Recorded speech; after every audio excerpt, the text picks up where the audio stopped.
Alexander Isak is training alone in Spain with his future up in the air. The Newcastle striker told the club he wants time to consider his future with interest from Liverpool. Let's go live to St James's Park and our reporter Keith Downie. Good afternoon. Are Newcastle aware of this then, Keith?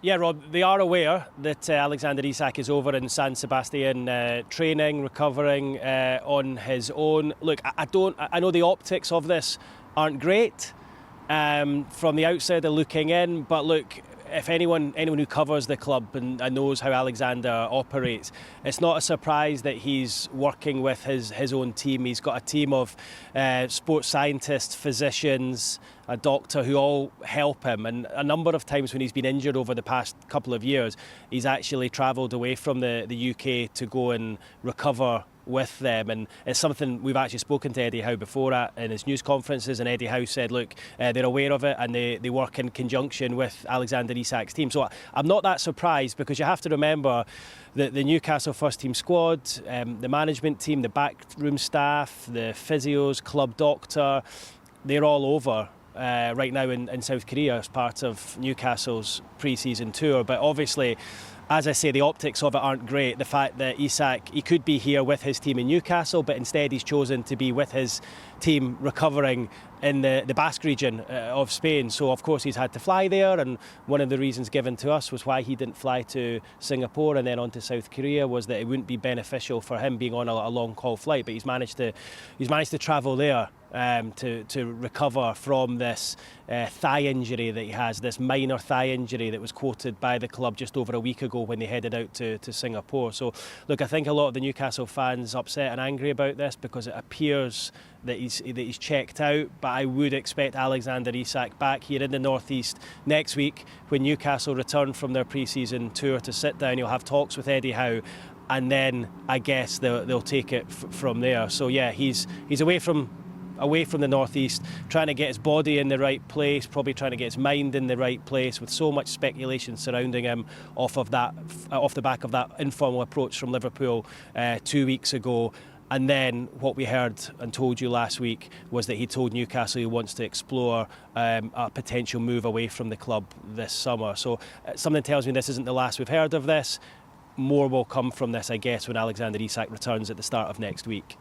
You mentioned Eddie Howe there, Keith, and he is being asked constantly on that tour of Asia that you also touched on about Alexander Isak. Every time he sits down, he said it's not in his full control, but I imagine this will be getting quite frustrating for him.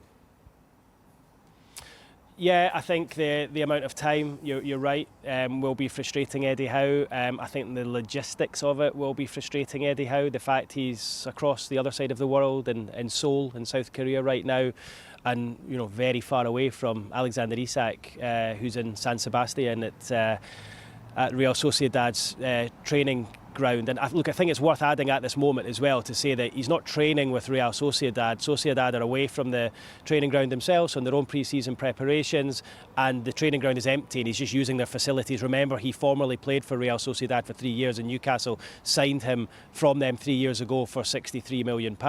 So look, I think Eddie Howe will be frustrated that he can't sit down and talk to Alexander Isak face to face. I think that was part of the frustration when they jetted out there over a week ago and he was left behind. There's a vacuum, there's a space, and there's time, but perhaps maybe that time will help matters. Maybe it'll give Isak a bit of time to reflect on things, and I do expect us to get a resolution one way or the other soon. I would be surprised if this one drags on right until the end of the transfer window due to the figures, the money that's involved, eye-watering sums of money. It's not the sort of transfer I would expect to go through in transfer deadline day. So I think everyone involved here at Newcastle will want some kind of resolution to this one way or the other fairly swiftly, and that's why I feel it's key at the start of next week when both Newcastle return from South Korea and Alexander Isak returns from Spain. But you can just looking at Eddie Howe and his body language, it looks as though he's got the weight of the world on his shoulders at the moment. And remember Eddie Howe was in hospital not so long ago with a problem of his own, so he probably needs to look after himself as much as anything else at the moment. You spoke there about eye-watering sums of money. Real Sociedad would stand to receive a little bit of that if Isak was to be sold. Yeah, well, the sums that are being quoted, I mean, my understanding is that Newcastle would not sell, well, they don't want to sell Alexander Isak. Of course they don't. He's one of the best strikers in the world. But if he was to go, it would take an offer of around £150 million, which, of course, is a Premier League record. So a huge sum of money. Remember, Newcastle paid, as I mentioned earlier, 58 plus 5, so £63 million package for Isak's services 3 years ago. Sociedad would stand to make 10% of anything over £60 million. So if Isaac was to go for £150 million, they would stand to make 10% of that £90 million profit. So look, they've got an eye on the situation as well. He's clearly got a good relationship with the club, and that is why they've allowed him to use his training facilities over in San Sebastian. I guess everyone here at Newcastle United will just be hoping that he comes back in a better frame of mind and a better shape physically than he was when the club travelled out to Singapore on the first step of that pre-season tour just over a week ago. How realistic would it be if Newcastle did need to replace him, that Benjamin Sesko would be the player they could sign?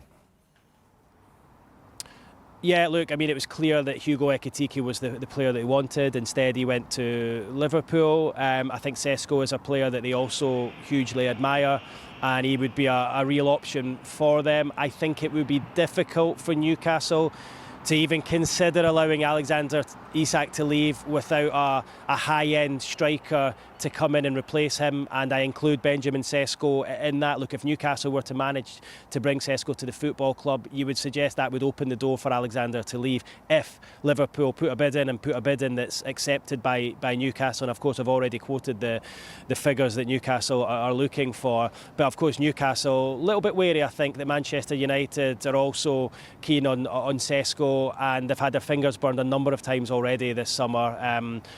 By my last count, round about 8 players they've gone for and have chosen to go elsewhere. So they keep losing out to other clubs, big clubs of course. They've already lost out to Manchester United for Bryan Mbeumo, and I think it'd be a really difficult one for them to take if they were to lose out on Sesko as well. And you think if they were to lose Sesko to Manchester United, that would then have ramifications in terms of what they do with Alexander Isak, because there is no way Newcastle United would even consider allowing Alexander Isak to leave if they don't have a replacement and a top-end replacement lined up to come in and replace him. So look, it's going to be a really interesting couple of weeks. As I say, I don't think it's going to go right on until the end of the window, but I feel as though we're going to get a little bit more on this next week once Isak returns, Newcastle return, and they can all sit down and speak to each other face to face.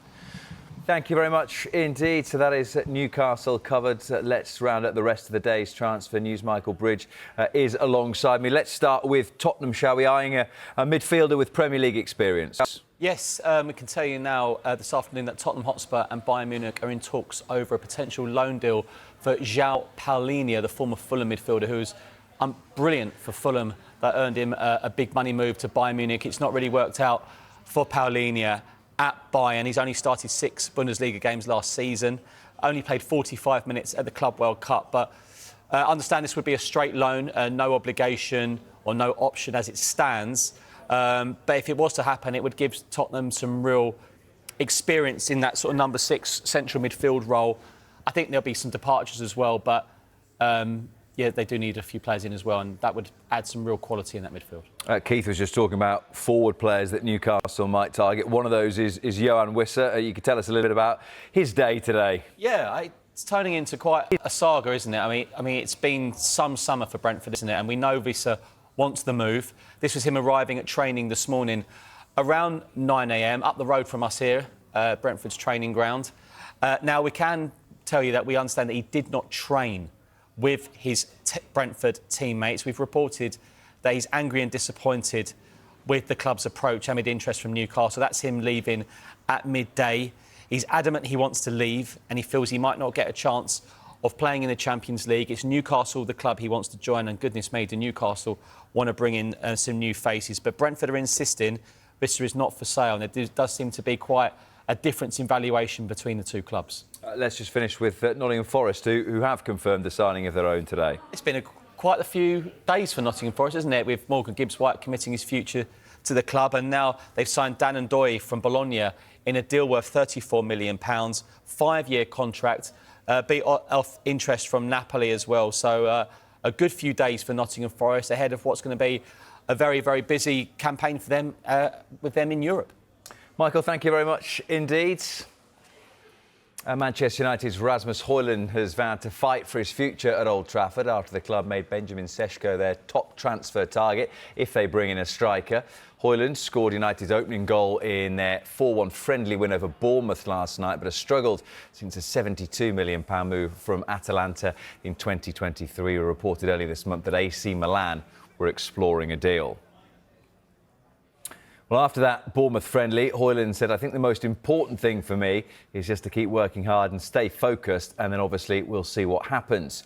I think my plan is very clear, and that is for me to stay and fight for my spot, whatever happens.